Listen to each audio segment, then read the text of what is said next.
to be good, truly good, you can't just follow rules. That's very clear in the Harry Potter story. And you also have to be able to understand malevolence.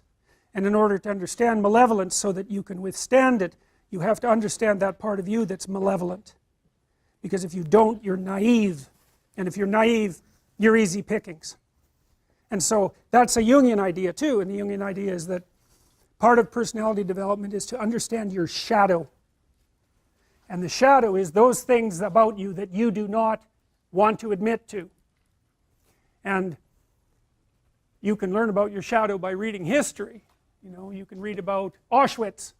You can read about the concentration camps in Russia. And you can imagine yourself as a guard instead of as a heroic rescuer of unfortunate victims, which would be very, very unlikely.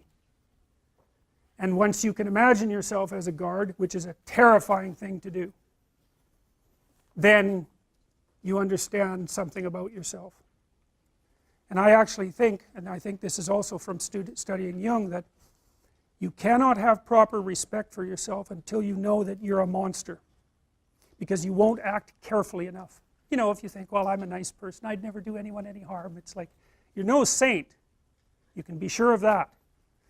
And the harm that you do people can come in many, many ways. And so, if you regard yourself as harmless, inoffensive, nice, well, why do you have any reason to be careful? You're like a teddy bear sitting on a shelf. Even if you throw it at someone, no one's going to get hurt.